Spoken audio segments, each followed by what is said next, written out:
तमाम नफरतें इस समय फैलाई जा रही हैं, उसका ही ये नतीजा है। एंजल, समाज में ये जहर इसी तरह से फैलता रहेगा तो न जाने कितने लोग इस जहर का शिकार होंगे। ये सत्ताधारियों ने ये नफरत हमारे दिमागों में भर दी है।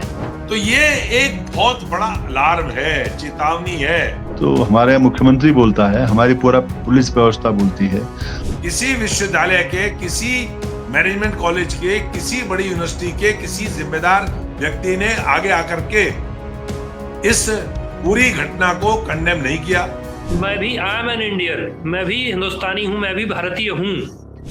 महामहिम को इंटरफेयर करना चाहिए इसमें, मैं उनसे मांग करता हूं। देखिए, ये तो मसला है ही है। जो उदाहरण आप दे रहे हैं, क्रिसमस के आसपास जिस तरह का उत्पात पूरे देश के भीतर हुआ, और अफसोस की बात है कि उत्तराखंड में भी कुछ जगहों पर इस तरह की चीजें हुई, हरिद्वार खास तौर पर वहां इस तरह का हुआ।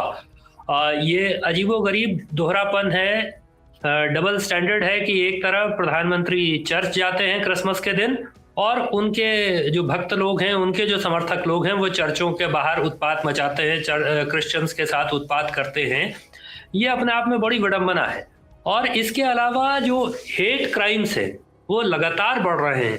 और यहाँ मैं देख रहा था कि अभी कल मुख्यमंत्री जी का अखबारों में बयान छपा है, वो कह रहे हैं कि बांग्लादेश में की जैसी घटनाएं हो रही हैं, उन घटनाओं को देखते हुए वो रात को सो नहीं पा रहे हैं।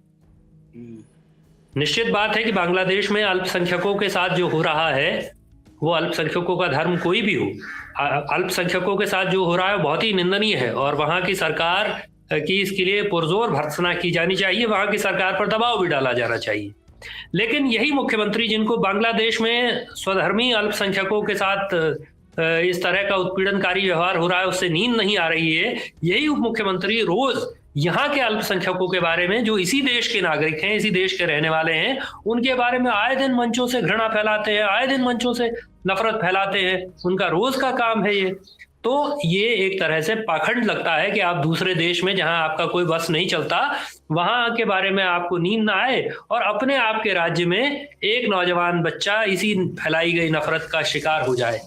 पुलिस को जो सेंसिटिविटी का सवाल है, तो 2021 में जब हरिद्वार में एक तथाकथित धर्म संसद हुई थी, उसके बाद इस देश के सुप्रीम कोर्ट का आदेश है, खास तौर पर उत्तराखंड पुलिस के मामले में ही स्पेसिफिक आदेश है कि कहीं भी हेट क्राइम हो तो उसके लिए पुलिस को एफआईआर का इंतजार नहीं करना है।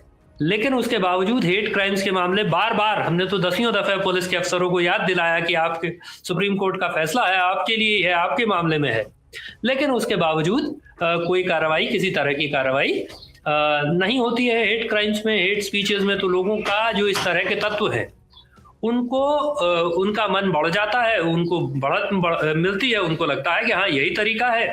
और चूंकि मीडिया भी इस तरह के लोगों को, जो खास तौर पर न्यूसेंस एलिमेंट्स हैं, उन सबको जो न्यूसेंस क्रिएट करते हैं, उनको बढ़ावा देता है, तो जाहिर सी बात है कि लोगों को लगता है कि अच्छा, चर्चा में आने का सबसे आसान तरीका क्या है? तो चर्चा में आने का आसान तरीका है कि घृणा फैलाओ। जैसे इसका एक उदाहरण है कि भाई अभी कुछ दिन पहले हमने देखा कि एक जो नौजवान है, जिसका बाल तो नहीं है सर पर, लेकिन दाढ़ी उसकी है और बड़ा सा टीका लगा करके वो चर्च में जाकर के बदतमीजी कर रहा है और हिंदू होने के दम के साथ बदतमीजी कर रहा है। अब पता चला कि साहब ये आदमी बांग्लादेश से इस देश में आया है और ये बांग्लादेशी मुस्लिम है जो हिंदू में कन्वर्ट हुआ है। तो जो पहले उधर घृणा फैलाता होगा, वो इधर घृणा फैला रहा है। तो ये घृणा फैलाने का क्यों? क्योंकि इससे उसको कौन जानता है इस देश में। लेकिन चूंकि वो घृणा फैलाने के लिए मंच पर खड़ा हुआ, क्रिश्चियंस के बारे में उसने अनर्गल बातें कही, तो आज के दिन पर पूरे देश में उसके रील्स, उसके देखे जा रहे हैं, उसके वीडियोस। तो ये एक तरह से चर्चा में आने का जो जरिया बना दिया गया है, जिस तरह से इसको ऐसा कर दिया गया है, तो जाहिर सी बात है कि जब तक इस पर प्रभावी तरीके से रोक नहीं लगेगी और जिम्मेदार पदों पर बैठे हुए लोग ये बात नहीं समझेंगे कि उनको इस तरह से असंवेदनशील, इस तरह से भावना शून्य नहीं होना है, लोगों की जिंदगियां इससे खत्म होती हैं, तब तक ये सिलसिला चलेगा। इस खास प्रकरण में तो ये बात है कि पुलिस ने कई दिनों तक इस मामले को सीरियसली नहीं लिया।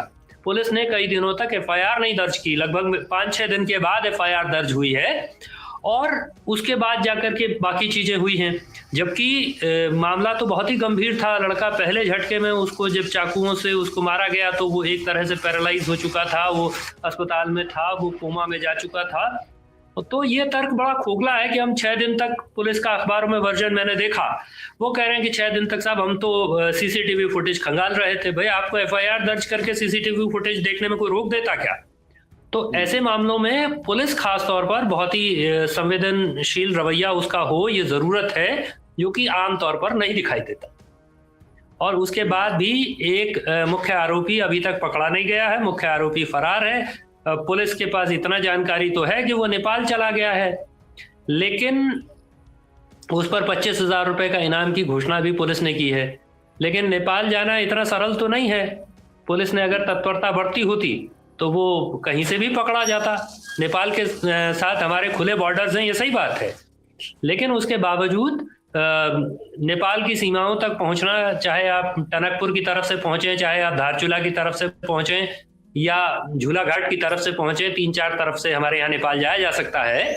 तो वो सभी यहाँ देहरादून से तो बहुत दूरी पर हैं, कम से कम 1-1.5-2 दिन लगेगा कितनी भी तेज गति से कोई जाए तो इतना समय तो पुलिस के पास था कि वो उस मुख्य आरोपी को पकड़ सकते थे, जो कि उन्होंने नहीं किया, और अब उनको उसके लिए इनाम की घोषणा करनी पड़ रही है। तो ये अपने आप में दर्शाता है कि पुलिस कितना ढीले तरीके से, कितना धीमी गति से काम कर रही थी।